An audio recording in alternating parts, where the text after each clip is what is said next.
Shalom sobat pemenang yang dikasih oleh Tuhan. Saya percaya hari ini kita berkemenangan bersama dengan Tuhan Yesus Kristus. Sobat pemenang, hidup ini kalau kita renungkan, apa yang kita perjuangkan?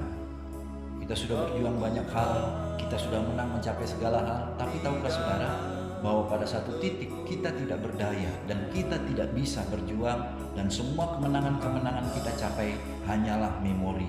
Apalagi ketika kita meninggal, mengembuskan nafas terakhir, tidak ada satu kebanggaan kemenangan yang kita bisa pertahankan.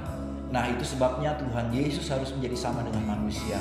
Ia membuktikan bahwa setelah kematian ada kebangkitan.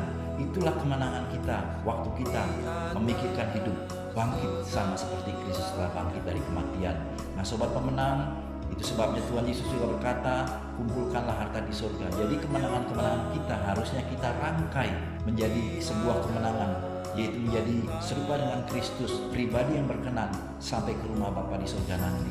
Nah, sobat pemenang, renungan pemenang kita hari ini percaya kepada Tuhan Yesus Kristus pasti selamat sampai ke rumah Bapa di surga.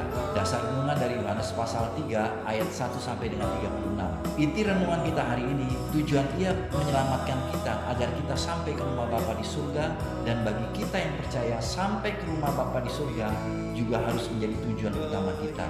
Nah, sobat pemenang, untuk memperdalam renungan kita hari ini, ada 3 pertanyaan yang perlu kita renungkan. Yang pertama, apakah tujuan hidup kita sebagai orang Kristen? Lalu yang kedua, apakah tujuan Yesus menyelamatkan kita sudah menjadi tujuan utama kita? Dan yang ketiga, apakah hubungan antara kasih Allah Bapa yang besar dengan penebusan Kristus bagi kita?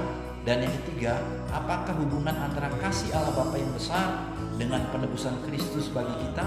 Mari kita responi renungan hari ini dengan rendah hati. Kita berdoa secara pribadi. Bapa, aku percaya dan bersyukur bahwa kasih-Mu yang besar telah Engkau berikan padaku. Dengan Roh-Mu, mampukan aku untuk setujuan dengan tujuan penebusan-Mu bagiku dalam sisa hidupku. Lalu kepada siapa kita hari ini, berdoa bagi aparat keamanan agar dengan kasih dan hikmat Tuhan menjalankan tugas mereka dengan baik di tengah-tengah krisis yang sedang terjadi saat ini. Sobat pemenang, mari kita lakukan firman Tuhan, perintah Tuhan Yesus untuk menuntaskan amanat agung yang kita mulai dengan doa Faith to Action Everyday hari ini. Bapa, dengan Roh-Mu yang kudus, pimpin aku, ajar aku, berikan aku hikmat dan keberanian untuk memberitakan kasih-Mu 5 menit kepada satu orang, menjangkau jiwa bagi-Mu ya Tuhan.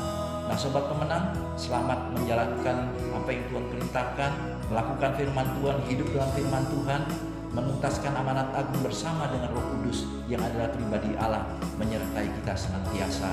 Immanuel, Tuhan Yesus memberkati kita.